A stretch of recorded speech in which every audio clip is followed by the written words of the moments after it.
That's what the deal was. It was turned all the way down in the studio. So I was wondering what the...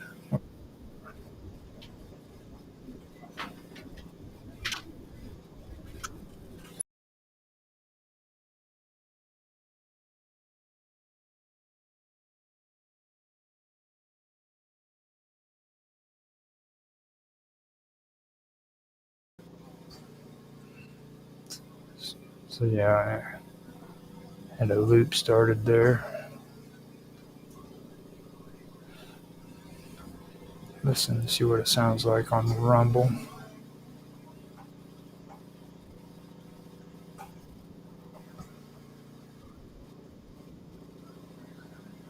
Sounds good in Rumble.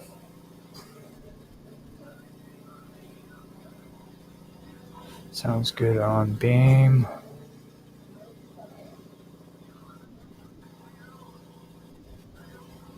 Sounds good on X.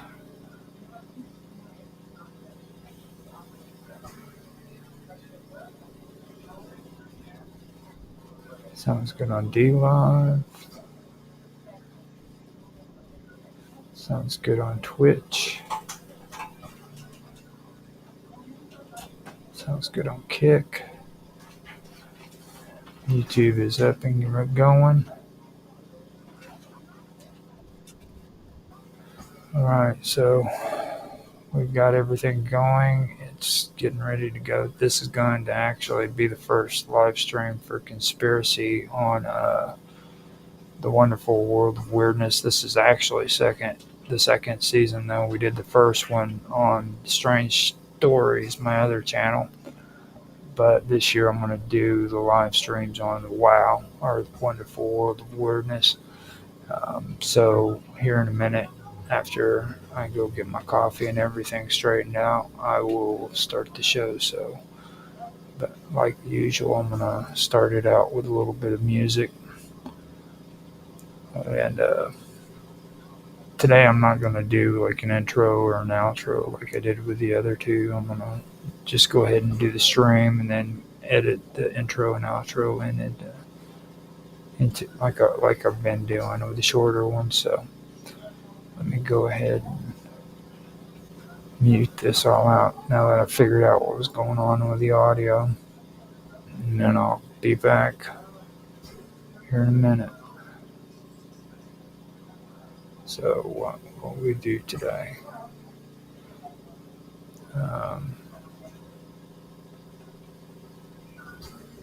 Celestial Blueprints.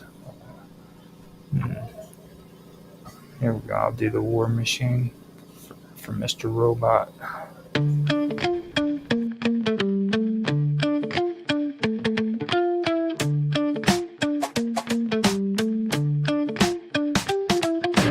War pigs gathered in their masses, just like witches at black masses. Evil minds that plot destruction, the sorcerers of death's construction. In the fields, the bodies burning as the war machine keeps turning. They bring death and hatred to mankind, poisoning their brainwashed minds. Oh Lord, yeah. Leaders gathered in their chambers, deals struck in shadowed whispers. Evil hands that draw the borders, blood for oil, the world disorder. In the streets, the children crying as the bombs keep falling, flying. Death in silence claim the land, genocide by ruthless hand. Oh Lord, yeah. Politicians hide behind their walls, they only profit from the war. Why should they care who lives or dies? They leave the suffering to the poor. Yeah, yeah.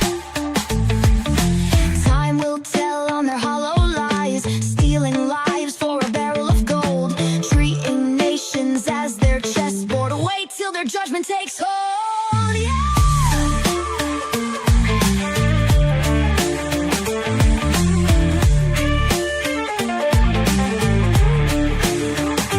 Now in darkness, Gaza's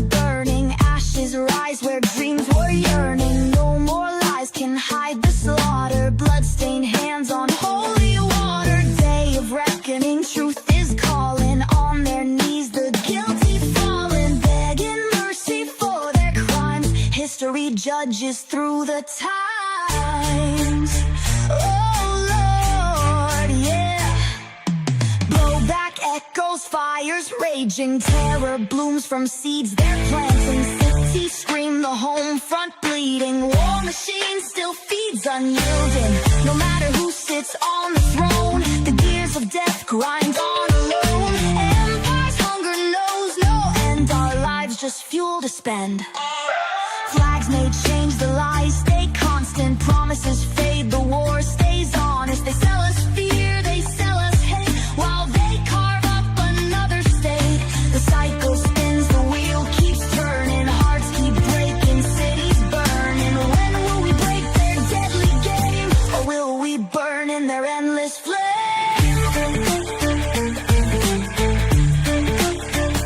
The people rise, the spell is broken. Rise as one, true words spoken. From the ashes, voices thunder. Hearts aflame, they tear asunder. Every lie they fed now undone. Stand together, we rise as one.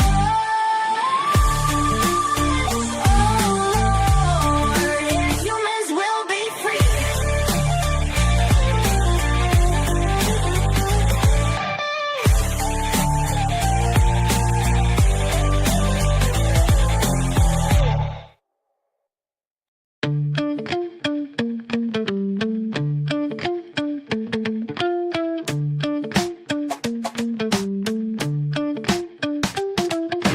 War pigs gathered in their masses, just like witches at black masses. Evil minds that plot destruction, the sorcerers of death's construction. In the fields, the bodies burning, as the war machine keeps turning. They bring death and hatred to mankind, poisoning their brainwashed minds. Oh Lord, yeah. Leaders gathered in their chambers, deals struck in shadowed whispers. Evil hands that draw the borders, blood for oil, the world disorder. In the streets, the children crying, as the bombs keep falling, flying. Death in silence claim the land, genocide by ruthless hand. Oh Lord, yeah. Politicians hide behind their walls, they only profit from the war. Why should they care who lives or dies? They leave the suffering to the poor. Yeah, yeah. Time will tell on their hollow lies, stealing lives for a barrel of gold, treating nations as their chessboard. Wait till their judgment takes hold. Yeah.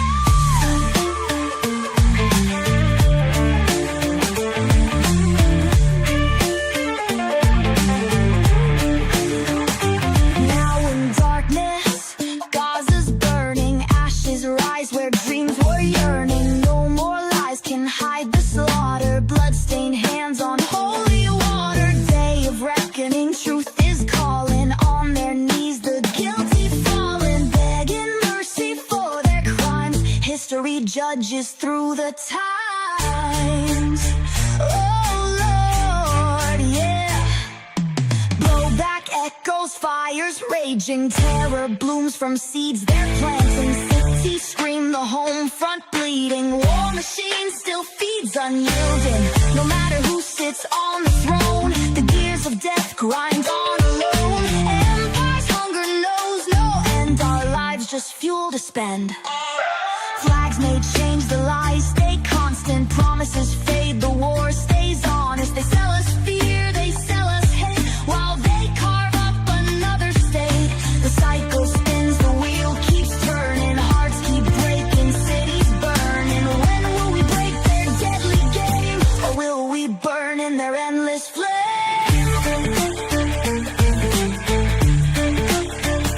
The people rise, the spell is broken. Rise as one, true words spoken. From the ashes,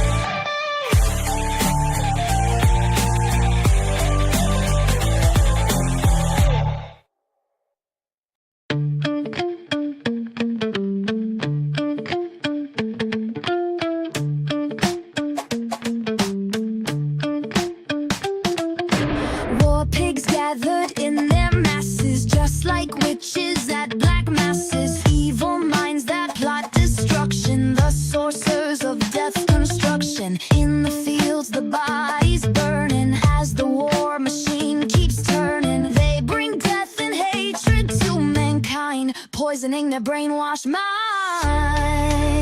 Oh Lord, yeah. Leaders gathered in their chambers, deals struck in shadowed whispers, evil hands that draw the borders, blood for oil, the world disorder. In the streets, the children crying as the bombs keep falling, flying. Death in silence claim the land, genocide by ruthless hand. Oh Lord, yeah. Politicians hide behind their walls, they only profit from the war. Why should they care who lives or dies? They leave the suffering to the poor. Yeah, yeah. Time will tell on their hollow lies, stealing lives for a barrel of gold, treating nations as their chessboard. Wait till their judgment takes hold. Yeah.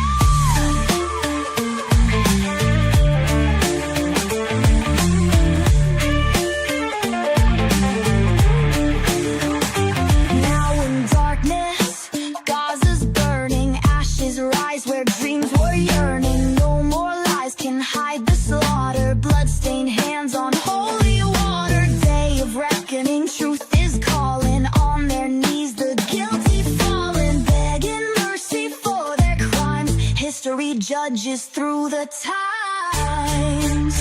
Oh Lord, yeah.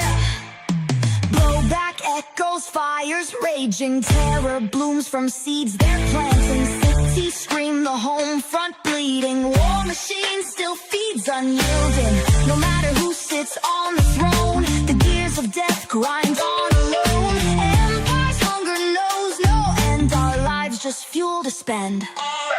Flags may change, the lies stay constant, promises fade, the war stays honest. They sell us fear, they sell us hate, while they carve up another state. The cycle spins, the wheel keeps turning, hearts keep breaking, cities burning. When will we break their deadly game, or will we burn in their endless flame?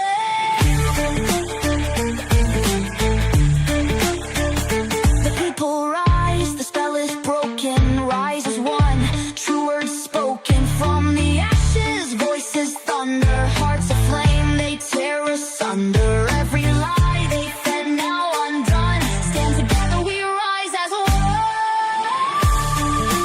Oh Lord, yeah, humans will be free.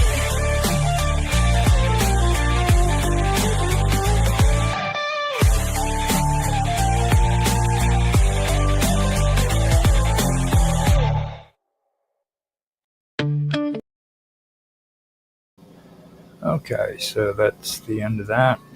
Here in a second, I'm going to start the first episode for the season of Conspiracy. This today is going to be about the JFK assassination, and since we had the recently released files and everything, I figured that would be the perfect beginning for this series this year. So here in a minute, I'm going to go ahead and start my countdown in my head by myself, and then I'll get into the episode and start the topic. So here we go. Let me take a drink of my coffee. Okay.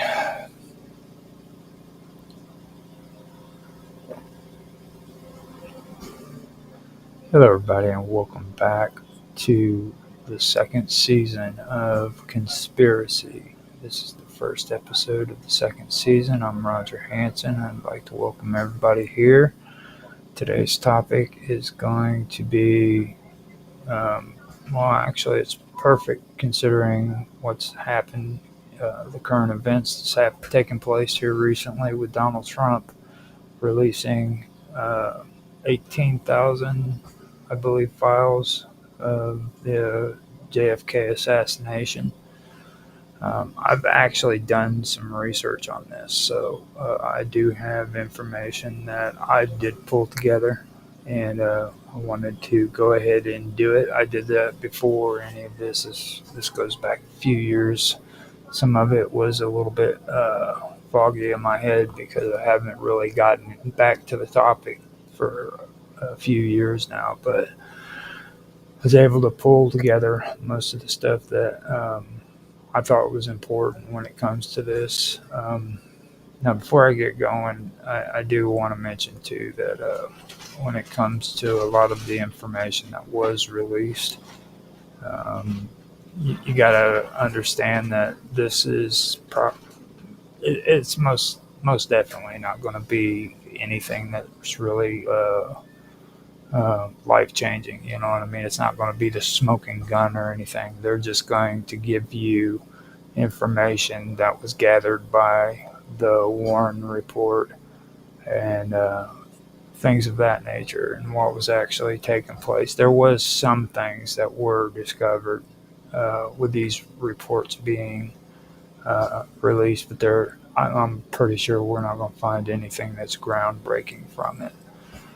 So, with that being said, I'm going to go ahead and discuss some of the things that I personally felt was pertinent to the assassination of JFK that wasn't necessarily mentioned in the Warren report or any investigations that were done, things that were overlooked that I felt could have been looked at, but was, in my opinion, purposely overlooked and not investigated.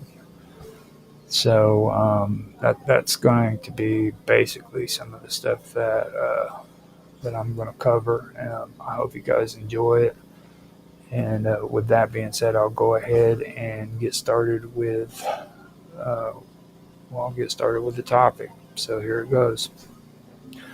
Now, the assassination of President JFK, or John F. Kennedy, was on November the 22nd, 1963. And it remains one of the most pivotal moments in American history.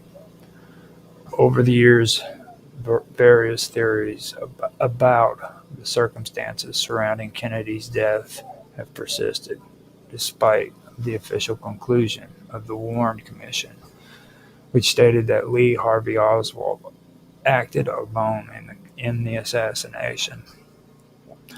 The Warren Commission report, released in 1964, was intended to provide closure for the tragic event, but it has continuously been criticized for a variety of reasons.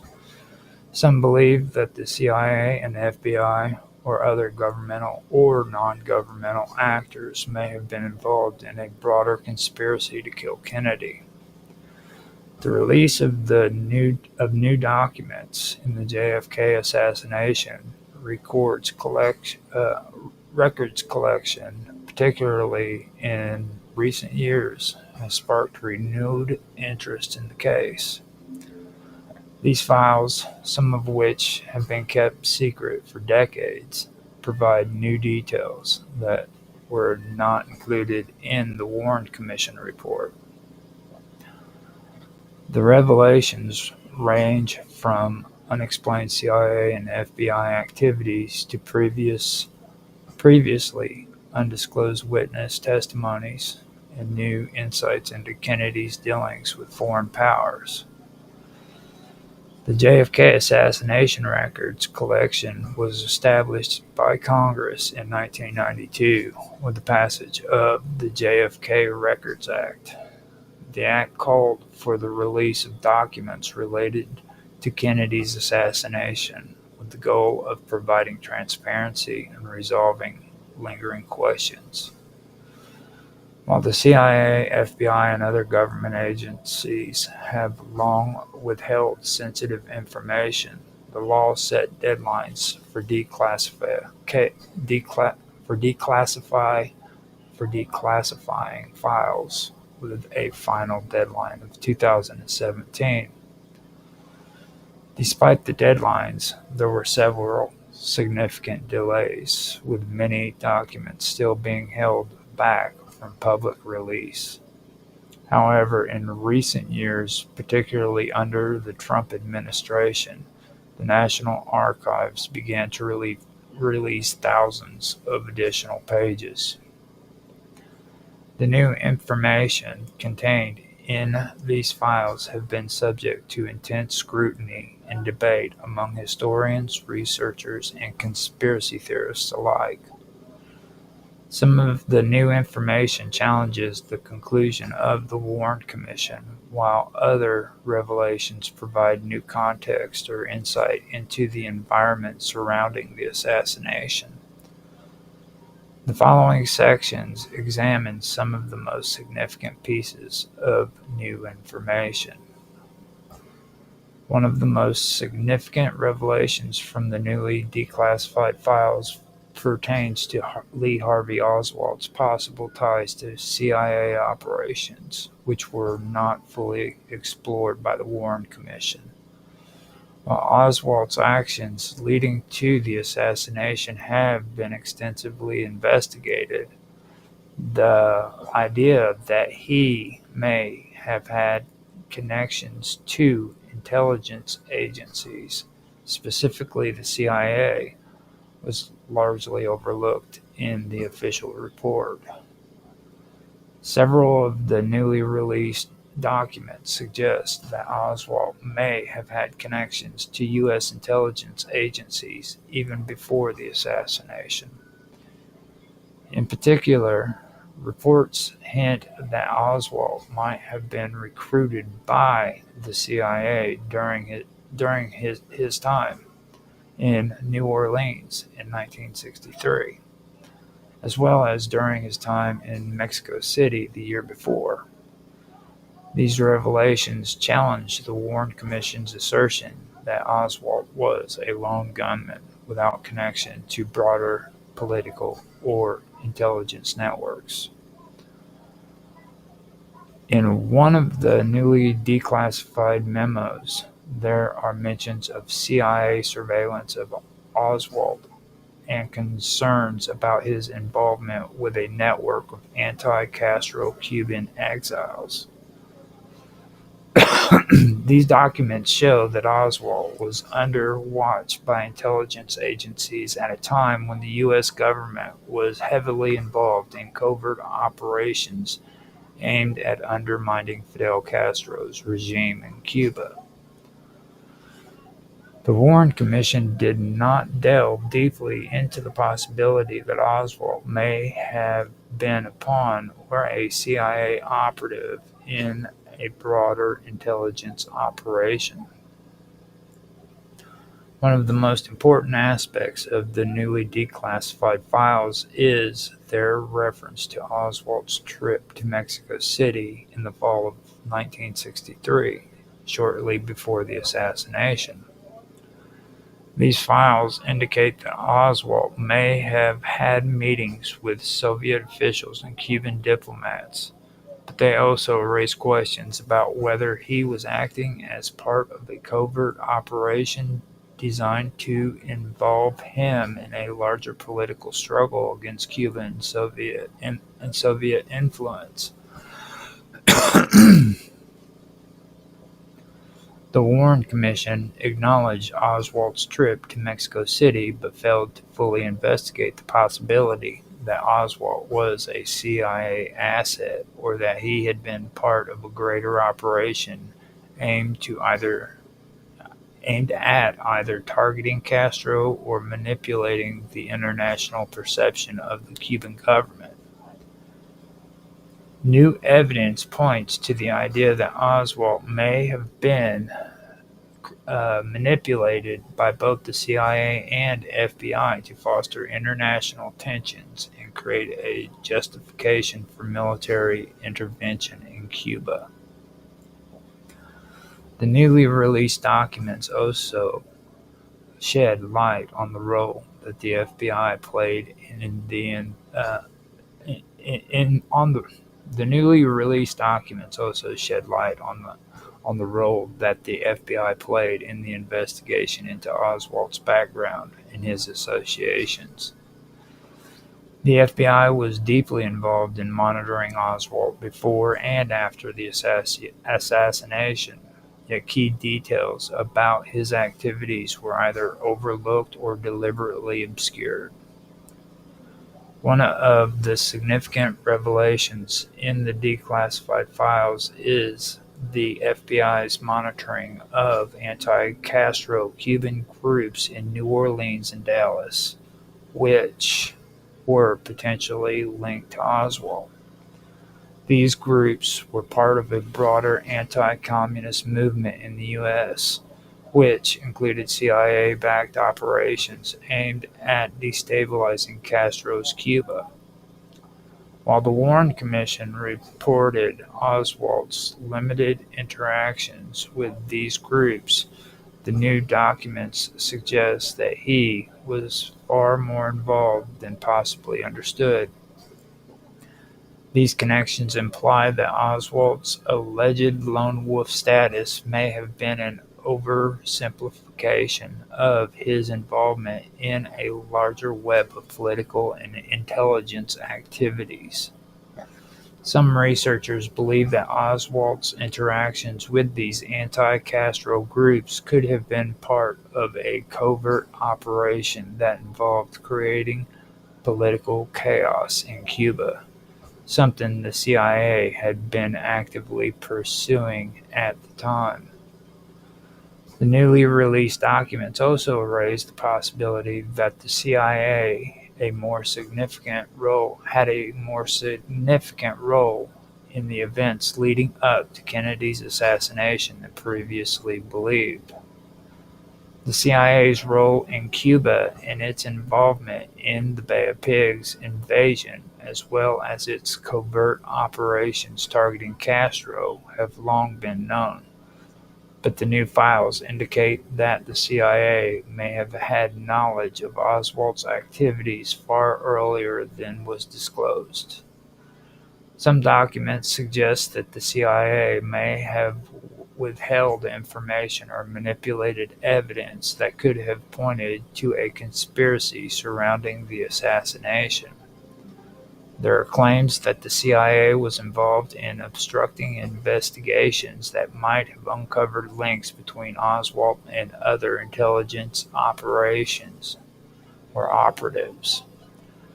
The files reveal that certain aspects of Oswald's life and activities were scrubbed or obfuscated, particularly regarding his connections to anti-Castro factions and possible interactions with foreign intelligence agencies. These revelations suggest that the CIA's involvement in the case was more complex and shadowy than originally acknowledged.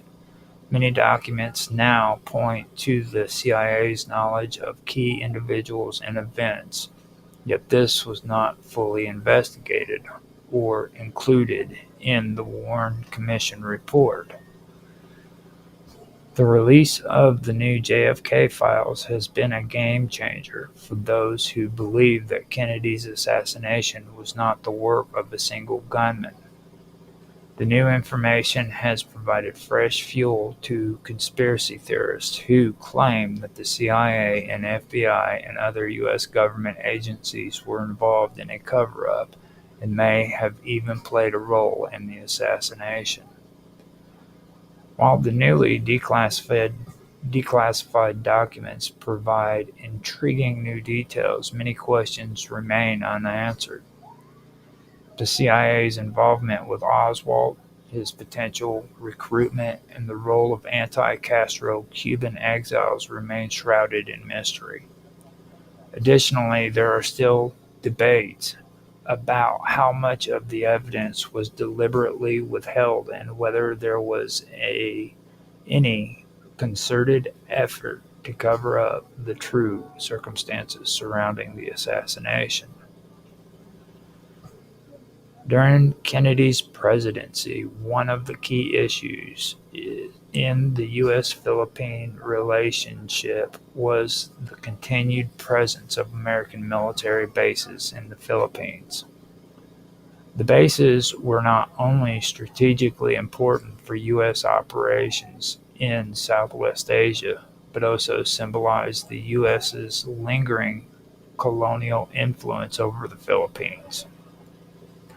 These bases, which were remnant of the post-World War II military expansion, had been established under the 1947 military base agreement between the U.S. and the Philippines.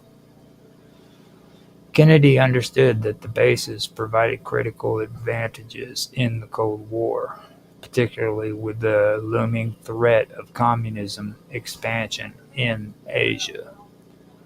The Vietnam War was beginning to intensify during his presidency, and maintaining these bases allowed the U.S. to deploy military forces quickly to regions like Indochina. Subic Bay served as a critical point for as a critical port for the U.S. Navy, and Clark Air Base provided a key location for air operations. However, while these bases were invaluable from a strategic standpoint, they were increasingly becoming a source of contention within the Philippines, particularly among nationalist leaders. The Philippine government, especially under President Diosdado Macapagal, began pushing for more autonomy and economic benefits from the military base agreement. The growing national sentiment in the country, along with concerns over sovereignty, led to significant negotiations regarding the bases. Macapagal's government sought not only higher rent payments from the U.S., but also wanted greater control over base activities and the ability to have more influence over the decision-making process related to the bases. This desire for greater control was exacerbated by increasing domestic political pressure, including from labor movements and local political factions that saw the American presence as a legacy of colonialism. Although no significant breakthroughs were made before Kennedy's assassination in 1963, the negotiations between the United States and the Philippines were carefully managed. Kennedy recognized the importance of maintaining good relations with the Philippines, which was considered a pivotal partner in the region. However, the American military presence was under scrutiny, not only from the Philippine government, but also from the broader Filipino public, who increasingly viewed the bases as a symbol of U.S. imperialism. Kennedy's diplomatic approach was characterized by his attempts to balance the competing priorities of Cold War strategies and Philippine sovereignty. As such, Kennedy's administration offered increasing economic aid and military assistance to the Philippines in exchange for keeping the bases in place. This support was framed as part of the broader U.S. commitment to preventing communism from spreading into Southeast Asia, but it also served to ease tensions with the Philippine government.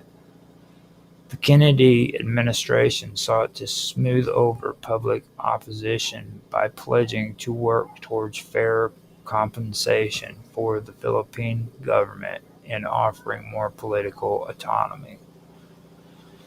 Kennedy's eventual assassination in 1963 brought an abrupt halt to these ongoing negotiations, and the future of the bases would become a more significant issue under Lyndon B. Johnson's presidency. The Johnson administration would continue the status quo for a while, but ultimately the pressure from the Philippine government and public opinion would eventually lead to a re-evaluation of U.S. military presence. The issue of military bases would remain contentious for several more decades, leading to the eventual closure of U.S. bases in the Philippines in the early 1990s. The issue of nuclear testing was another area where Kennedy's policies were met with resistance from the Polynesian nations. Although the U.S. had committed to reducing the frequency of nuclear testing in the Pacific, tensions remained high due to the ongoing testing by both the United States and France. The U.S. had conducted extensive nuclear tests at the Bikini Atoll and Eniwetok Atoll in the Marshall Islands, which were administered as a trust territory by the U.S. following World War II. The environmental damage and health impacts of local populations, as well as the broader concerns about the long-term effects of nuclear testing, had become a point of intense international scrutiny. Although the U.S. nuclear tests had been reduced by the early 1960s, particularly with the signs of the Partial Test Ban Treaty in 1963, the situation remained volatile, particularly with regards to French nuclear tests. The French government continued its nuclear testing in Mururoa Atoll in French Polynesia, and these tests were increasingly seen as irresponsible and dangerous by Pacific Island leaders. Kennedy's administration had already committed to taking steps to curtail atmospheric nuclear tests, which were the most harmful in terms of environmental degradation and health impacts on local populations. The Partial Test Ban Treaty, signed in August 1963, was a major diplomatic step in reducing atmospheric nuclear tests globally. The treaty, which was signed by the United States, the Soviet Union, and the United Kingdom, prohibited nuclear testing in the atmosphere, underwater, and in outer space. This was seen as a victory for the anti-nuclear movement worldwide, including in the South Pacific, where the negative effects of nuclear testing had been deeply felt. Despite the Partial Test Ban Treaty, France continued to conduct tests in the South Pacific, much to the frustration of Polynesian leaders and neighboring countries like Australia and New Zealand, which had opposed nuclear testing in the region. The French government's decision to carry out nuclear tests at Mururoa Atoll was a source of significant tension between France and the Pacific Island states, many of whom were calling for a nuclear-free zone in the South Pacific. Kennedy was aware of the growing calls for a nuclear-free Pacific, but his hands were tied in terms of pressuring France. The U.S. maintained close diplomatic ties with France as a NATO ally, and Kennedy's primary concern at the time was managing Cold War dynamics, which made direct confrontation with France over its nuclear policy unlikely. Despite this, Kennedy's administration took steps to limit the environmental damage caused by nuclear testing, and the PTBT was an essential part of those efforts. In the wake of Kennedy's assassination, tensions over nuclear testing would continue to grow in the South Pacific. The growing resistance to a French nuclear test eventually led to the creation of the South Pacific Nuclear Free Zone, which was formalized in the Treaty of Rarotonga in 1985. The treaty, which established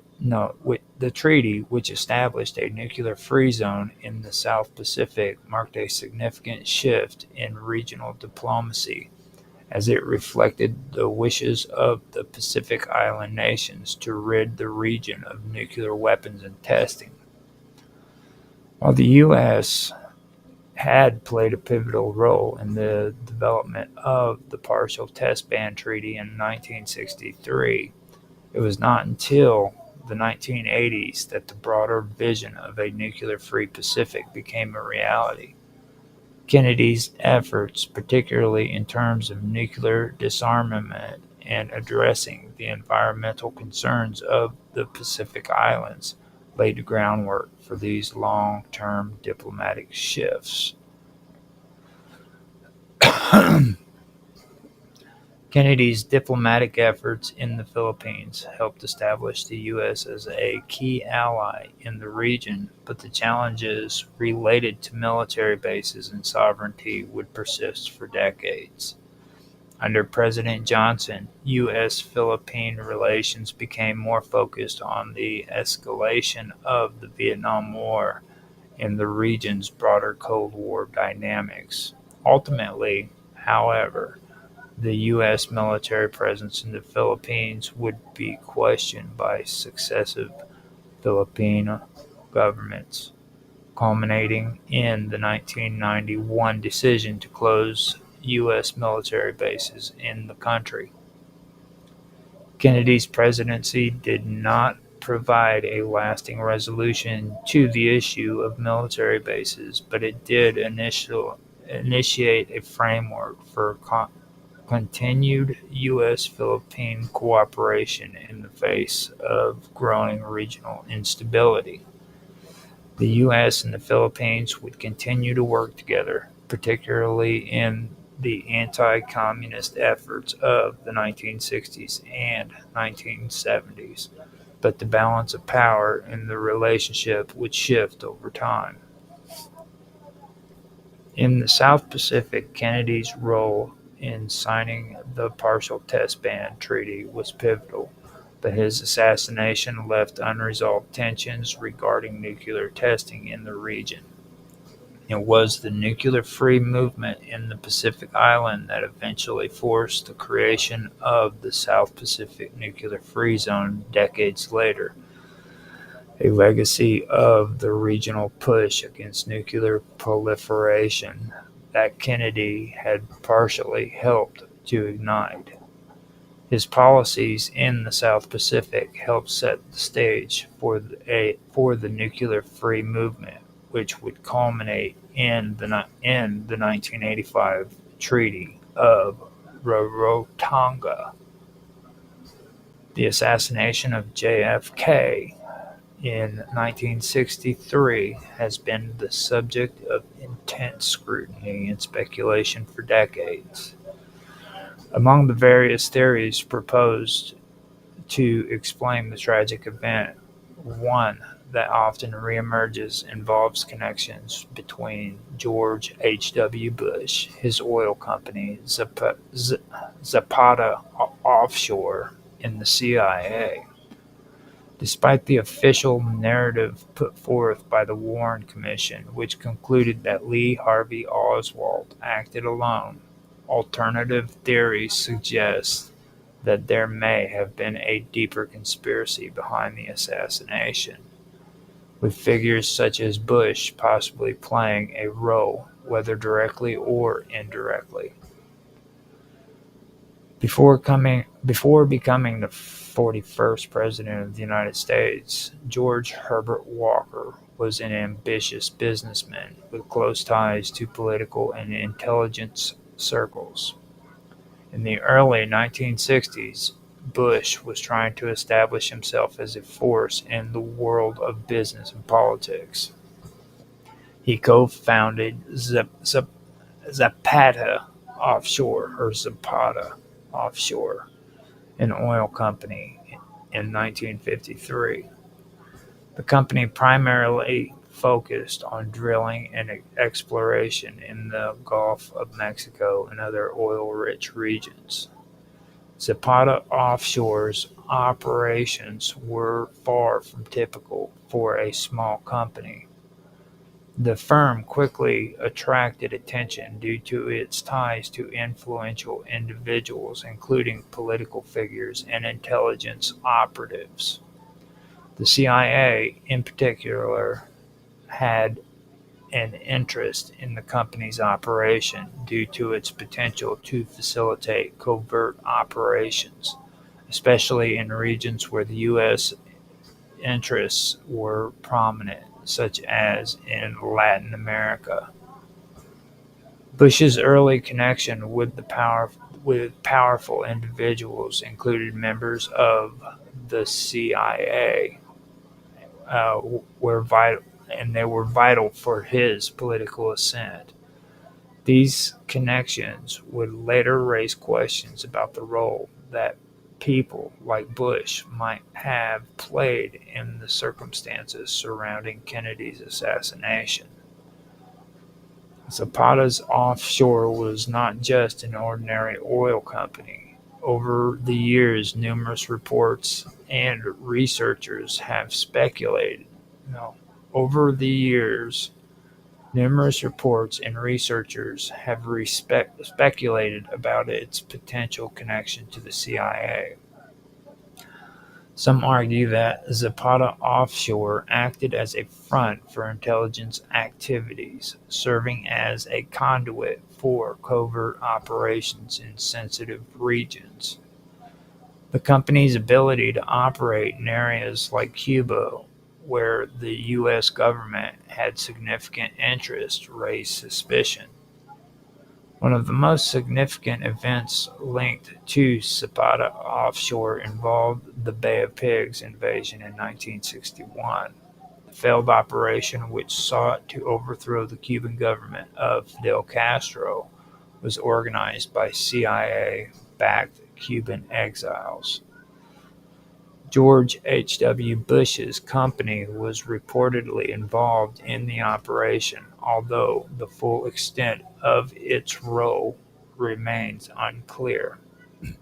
Some critics point to the Bay of Pigs as evidence that Bush's business ventures were intertwined with the U.S. intelligence community. Zapata Offshore allegedly provided support to the operation by supplying ships and resources that were used in the invasion. This would not be the only instance where the company's activities seemed to align with CIA objectives. The Bay of Pigs invasion in April of 1961 is one of the most significant covert operations undertaken by the CIA in the early years of the Cold War. The goal of the operation was to use Cuban exiles to overthrow Fidel Castro's regime and replace it with a pro-American government. The invasion was a catastrophic failure, with Cuban forces quickly repelling the invaders. The operation was a major embarrassment for President John F. Kennedy, who had inherited the plan from his predecessor, Dwight D. Eisenhower. However, the connection between Zapata Offshore and the Bay of Pigs operation is crucial. The company's ships were reportedly used in the failed invasion. Specifically, one of the ships involved, the Houston, was owned by Zapata Offshore and had been used to transport supplies for the operation. Some have speculated that the company's involvement in the operation was not incidental, but rather a strategic move tied to CIA interests. George H.W. Bush was reportedly in contact with individuals who were involved in the Bay of Pigs invasion. although there is no concrete evidence that Bush was directly involved in the planning or execution of the operation. His company's ties to the CIA and its support for the invasion are noteworthy. The fact that Zapata Offshore had assets and resources that could be deployed for such an operation raises questions about the nature of Bush's business operations and whether they were a vehicle for CIA activities. In addition to the Bay of Pigs, Zapata Offshore had indirect links to the Cuban exile community, which was critical in the broader effort to overthrow Castro. Many of the individuals involved in the Cuban exile community had connections to both the CIA and business interests, including those who were part of Zapata Offshore's network. Several members of the Cuban exile community were involved in various covert operations throughout the 1960s, often supported by the CIA. These exiles were part of a larger network of individuals and organizations that worked together to destabilize Castro's regime. The CIA provided funding, training, and logistical support, while businesses like Zapata Offshore could have been involved in providing ships and other resources for these operations. One of the most persistent and controversial elements of the conspiracy theory surrounding Kennedy's assassination is the question of George H.W. Bush's whereabouts on November the 22nd, 1963, the day that President Kennedy was killed. According to some accounts, Bush was in Dallas, Texas at the time of the assassination. This has raised questions about his potential involvement in or knowledge of the event. Several reports indicate that Bush was in Dallas on that day, although his exact location and activities are unclear. Some conspiracy theorists have pointed to this as evidence of his potential involvement in a plot against Kennedy. However, others argue that Bush's presence in Dallas was purely coincidental and unrelated to the events of that day. The issue of Bush's presence in Dallas is further complicated by the fact that at the time Bush was working in oil through Zapata Offshore, a company with extensive ties to intelligence operations. The presence of influential figures such as Bush with ties to both the oil industry and the CIA in Dallas on the same day as the assassination raised questions about potential connections between business interests, intelligence agencies, and the tragic events. In 1992, a memo was released that showed George H.W. Bush being listed on a CIA document as being involved in the intelligence community around the time of Kennedy's assassination. The memo was part of the declassified documents released during the investigation into the assassination, and it noted that Bush was in Dallas at the time. However, Bush himself has constantly denied any involvement in the CIA's operations related to the assassination. The CIA's response to these allegations has often been to downplay or deny any significant connection between Bush's business dealings, his ties to the CIA, and the events surrounding Kennedy's death. Nonetheless, the documents release and the subsequent questions about Bush's role in the intelligence community have fueled continued speculation about possible connections between Zapata Offshore, the CIA, and the assassination. In the early 1960s, the Cold War was in full swing, and both the CIA and corporations like Zapata Offshore played critical roles in the U.S. efforts to combat the spread of communism. The U.S. government's interests in Cuba, Latin America, and the Caribbean during this period were intertwined with the business interests of companies like Zapata, which had interests in the region. Zapata Offshore's involvement in Cuba and other regions of strategic importance was not limited to the Bay of Pigs invasion. The company's exploration efforts in places like the Gulf of Mexico and the Caribbean were seen as strategically valuable for U.S. interests. Moreover, the business world and intelligence agencies were often closely aligned in the Cold War context, as companies provided the cover for CIA operations and vice versa. In the case of George H.W. Bush, his position as a businessman with ties to both the oil industry and the CIA made him a key figure in the intersection of corporate interests and intelligence operations. This intersection of business, intelligence, and political power would continue to define Bush's career in the years following the assassination of JFK. The question of conspiracy surrounding the assassination of JFK has been the subject of much debate. While the Warren Commission concluded that Lee Harvey Oswald acted alone in the assassination, many researchers and theorists have pointed to a larger conspiracy involving various groups with vast interests in removing Kennedy from power. These groups include factions within the CIA, the military-industrial complex, and the oil industry, all of which were affected by Kennedy's policies.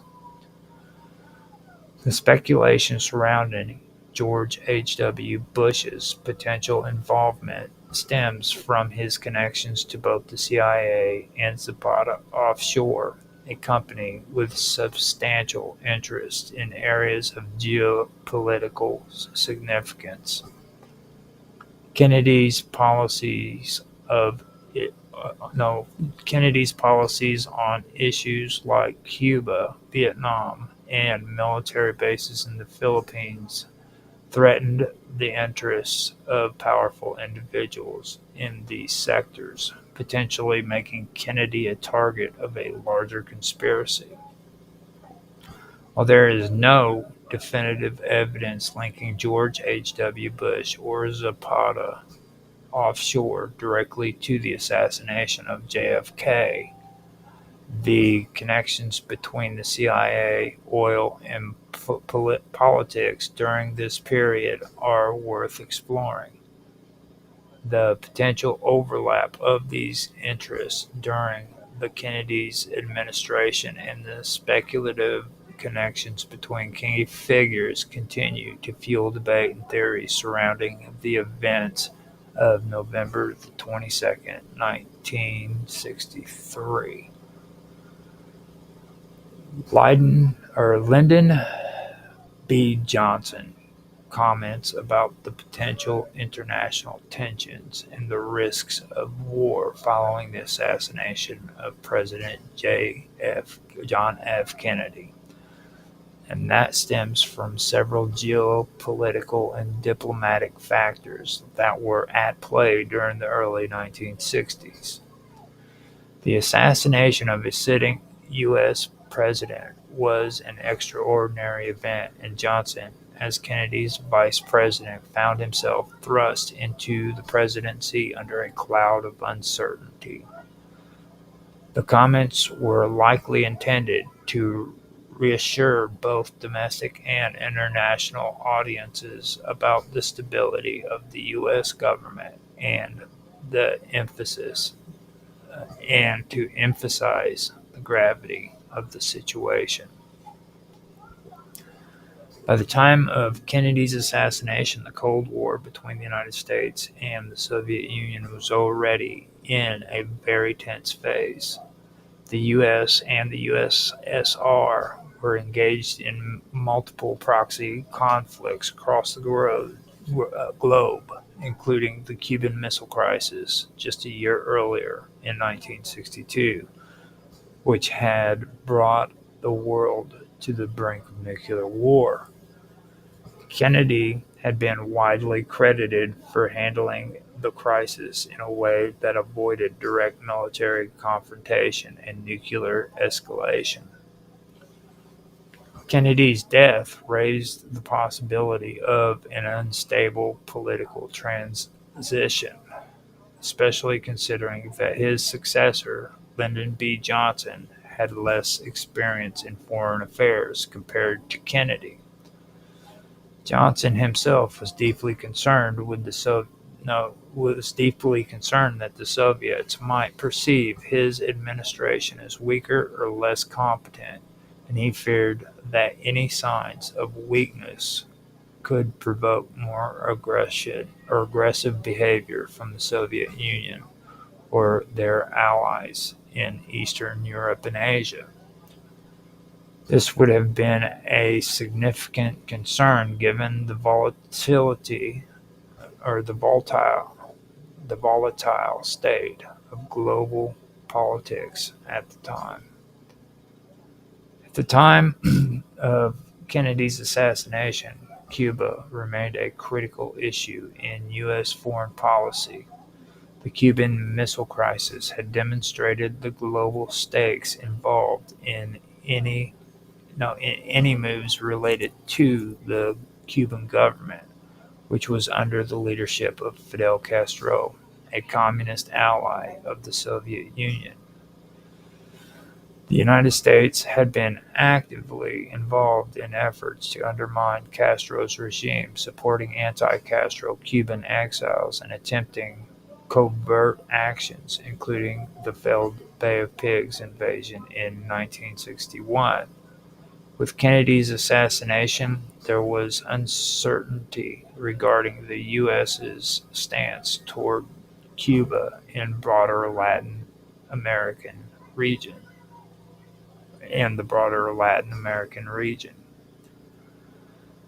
Johnson may have feared that any misstep could lead to escalation with the Soviet Union or Cuba, particularly since there had been significant tensions over U.S. military presence in the Caribbean and nearby waters. Additionally, Kennedy had been very vocal about his commitment to the Alliance for Progress, a program aimed to improving U.S.-Latin American relationships. The association raised questions about the continuity of these diplomatic efforts and the potential for instability in the Western Hemisphere. By 1963, the Vietnam War was already an issue that Kennedy had been addressing, though he had not yet committed large-scale U.S. military forces to the conflict. Kennedy had expressed a desire to limit American involvement in Vietnam, especially in terms of direct military combat. He had also spoken about the need for a negotiated settlement to the conflict, although his precise intentions remain a subject of debate. After Kennedy's assassination, Johnson assumed the presidency at a time when U.S. involvement in Vietnam was increasingly under scrutiny. Johnson's remarks about the risk of war likely reflected the concern that instability in Vietnam, along with fears of a Soviet or Chinese-backed expansion of communism, could spiral into broader regional conflict in Southeast Asia. Johnson, who would ultimately escalate the U.S. military presence in Vietnam, may have been indicating that the geographical risks of the Kennedy assassination could lead to a further escalation in the conflict. The association of Kennedy not only shocked of the assassination of Kennedy not only shocked the United States, but also had a profound impact on foreign leaders and governments around the world. Allied countries feared that a change in U.S. leadership might affect the stability of alliances, particularly NATO. Meanwhile, adversaries such as the Soviet Union, Cuba, and China might have seen an opportunity to exploit the uncertainty surrounding U.S. leadership. Kennedy had cultivated a reputation for being a strong, charismatic leader of the world on the world stage. His assassination raised concerns among foreign leaders about the future direction of U.S. foreign policy. Johnson's remark about the risk of war could have been directed at assuaging global concerns that the U.S. would not falter in the face of such a significant loss. He wanted to reassure international allies that the U.S. would remain a stable, formidable global power. Beyond the immediate international concerns, Lyndon Johnson was keenly aware of the need for political stability in the aftermath of the assassination. Johnson had a reputation for his ability to work the U.S. Congress and get legislation passed, but he was aware that his transition into the presidency was clouded by the circumstances of Kennedy's death, as well as the conspiracy theories that swirled around the assassination. Johnson's focus on international tensions and the risk of war could have been a way to solidify his role as president and demonstrate his capability to handle crisis on the world stage. By focusing on the importance of maintaining U.S. leadership and standing firm in the face of global challenges, Johnson sought to reassure both the American public and the international community that the assassination would not lead to instability or chaos on the global stage. In the wake of Kennedy's assassination, Lyndon B. Johnson was not only grappling with the loss of his predecessor, but also the heightened tensions of the Cold War, growing conflicts in Vietnam, and uncertain diplomatic relations with the Soviet Union, Cuba, and other international players. His comments about international tensions and the risk of war were a reflection of the precarious global situation that existed at the time and the political pressure he felt as the new leader of the free world. Johnson's presidency would eventually see the escalation of the Vietnam War and continued confrontation with the Soviet Union, but his early focus on reassuring allies and signaling strength in the wake of Kennedy's death helped to ensure that the United States would not appear weak or divided in the face of adversity. In this context, Johnson's comments about the risk of war served both as a warning and a reassurance to both the American people and the world that the U.S. would remain steadfast in its foreign policy goals and would continue to navigate the complexities of the Cold War despite the tragic loss of President Kennedy. John J. McCloy, who was a member of the Warren Commission, had extensive business and political ties that included connections to Nazi Germany before World War II. His involvement in Germany's industrial and financial sectors before and after the war has long been a topic of historical scrutiny. Before World War II, McCloy was a prominent Wall Street lawyer with the firm Cravath, Swaine, and Moore, where he specialized in international finance. His legal work brought him into contact with I.G. Farben, the massive German chemical and industrial conglomerate that played a significant role in the Nazi war machine. I.G. Farben was deeply intertwined with Nazi Germany's economy and was involved in the production of chemicals, synthetic rubber, and fuel that were essential to the Nazi war effort. McClure advised I.G. Farben and other German businesses before the war, particularly on legal and financial matters. He helped facilitate the U.S.-German business dealings at a time when American investment in Germany was still legal and profitable.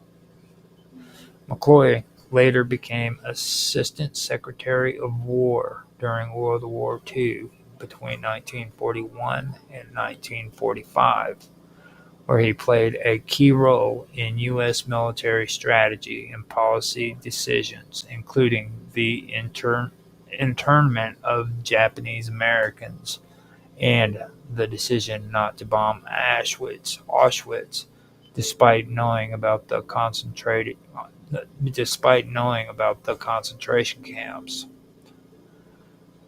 After the war, he was appointed U.S. High Commissioner for Germany between 1949 and 1952, effectively making him the most powerful American official in post-war Germany during the occupation. His role included overseeing the denazification process, but controversially, he commuted the sentences of several high-profile Nazis and industrialists, including figures from I.G. Farben, who had been convicted at the Nuremberg trials. Fritz Termeer, a high-ranking I.G. Farben executive convicted of war crimes, was released early under McCloy's orders. Many former Nazis and industrialists were reintegrated into German society and politics under McCloy's leadership. In 1963, McCloy was appointed to the Warren Commission, which investigated the assassination of President John F. Kennedy.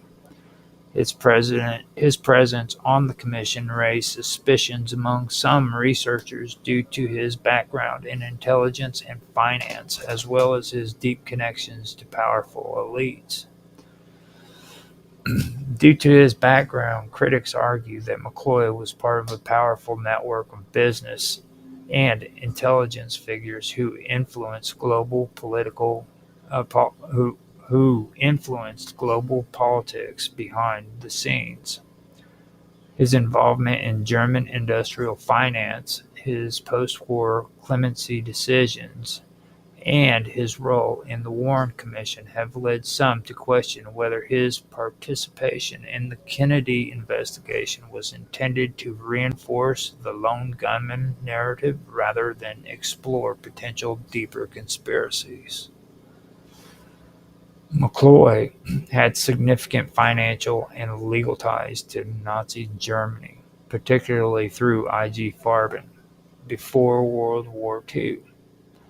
His influence in post-war Germany and his participation in the Warren Commission make him a controversial figure in the 20th century history. Some researchers believe that his presence on the Warren Commission was part of a broader effort to maintain the official narrative about JFK's assassination, while others see him simply as a high-level establishment figure with extensive government experience. Several members of the Warren Commission had backgrounds that have raised suspicions among researchers and critics as the official narrative regarding the assassination of President John F. Kennedy. Many of these individuals had deep ties to intelligence, big business, and Cold War-era politics establishments. Below are some figures from the Warren Commission who, like John J. McCloy, had questionable backgrounds. There was Allen Dulles, and he was the director of the CIA from 1953 to 1961, making him the most prominent intelligence official on the commission. He had a personal vendetta against JFK, as Kennedy had fired him in 1961 following the disastrous Bay of Pigs invasion, a CIA operation that aimed to overthrow Fidel Castro in Cuba. The CIA had been involved in secret plots to assassinate Castro, and some researchers argue that rogue intelligence agents were also involved in Kennedy's death. Dulles had deep ties with to Wall Street, elite globalist circles, and covert operations, raising concerns that his role on the Warren Commission was to protect the CIA's interests rather than conduct an impartial investigation. The CIA was one of the agencies most suspected in involvement in JFK's assassination, yet its former director was placed in charge of investigating it. Dulles played a key role in shaping the Warren Commission's narrative, especially regarding the conclusion that Lee Harvey Oswald acted alone. After that, we have Gerald Ford himself, a congressman from Michigan at the time, who would later become the 38th President of the United States after Nixon's resignation. Declassified documents later revealed that Ford secretly acted as an informant for the FBI, leaking details of the Warren Commission's inner discussions to J. Edgar Hoover's FBI. Ford pushed the official single bullet theory, which was crucial in supporting the idea that Oswald acted alone. By leaking information to Hoover in the FBI, Ford played a role in shaping public perception of the investigation. As President Ford appointed George H.W. Bush as CIA director, further linking him to establishment political networks suspected of involvement in covert operations.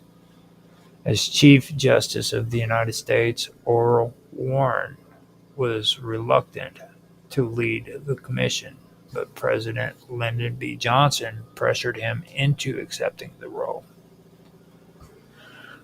Warren was also involved in the cover-up of key evidence, including restricting access to JFK's autopsy reports.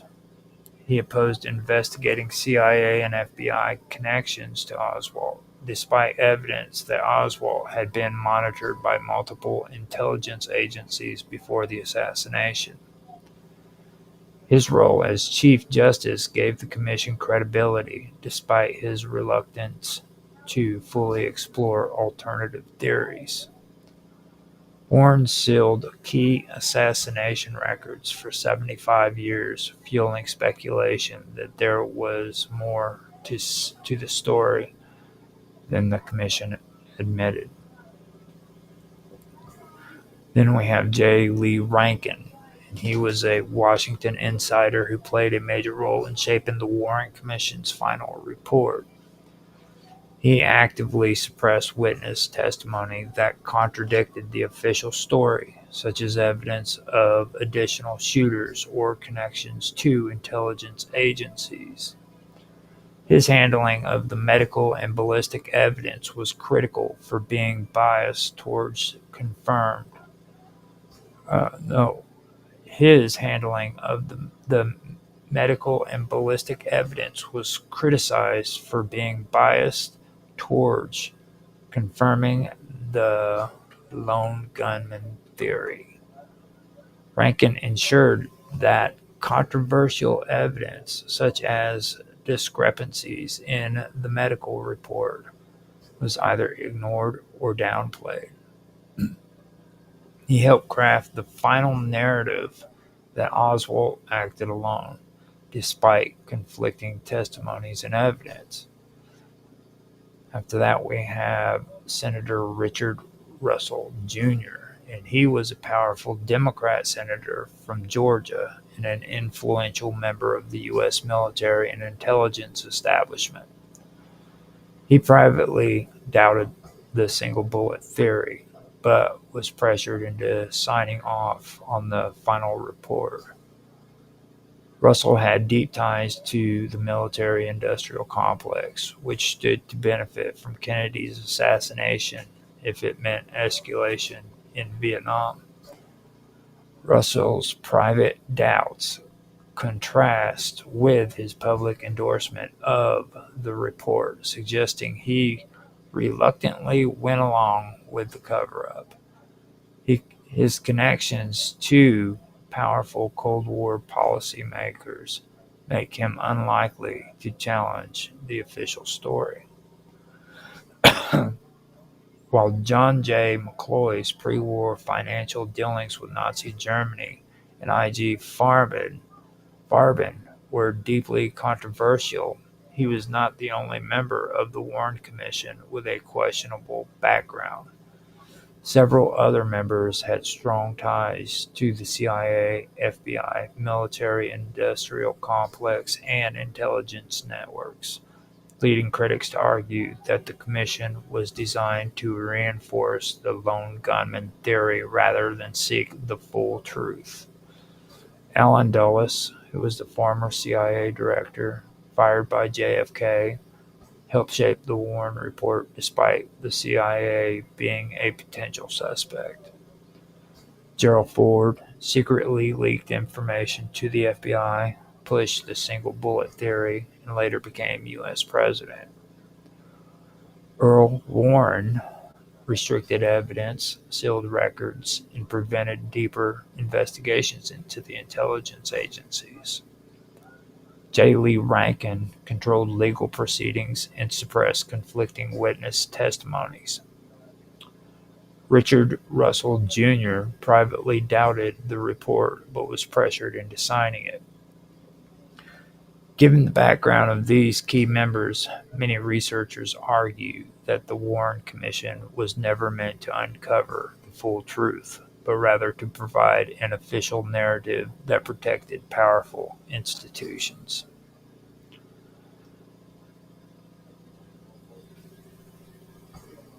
Okay, that is the end of what I wanted to put out there. I hope you guys did enjoy this. We had 2 people on Beam. We had 4 people on Rumble and 2 people on X. And I don't know how many people were on DLive. I can never tell. So no comments, it doesn't seem. So I made it out. Oh, there we go. Susie. She's on YouTube. Sorry about that, Susie. But now I'll go ahead and read what she says. Susie 2020 says, are a lot of people getting sick where you are in Alberta, and people are getting sick super fast than usual? Seems aggressive respiratory systems. For me, I think it's probably this crazy weather that we're having. It just seems a little bit, it seems to be getting a little bit more extreme every year. I don't know. I'm not going to try to say that has anything to really do with, the shot or anything, but I can tell you one thing: this weather is getting crazy, so it could be that. So that's just my take on it. But thank you for making the comment and everything, and that's basically the best I can say about that. Maybe later we'll know, But other than that, we don't have any comments other than what Susie said. So um, I have it. I have made it through my stream without having to deal with too many comments. So I was able to escape. So with that, I am going to go ahead and end this. But before I do, I'm going to say thank you for watching. If you like this stream, please like, subscribe, share, make comments. Please make comments. I love to hear feedback. I love to have conversations in the comment section. Um, that's very important to me. So if you got time, go down there and make some comments.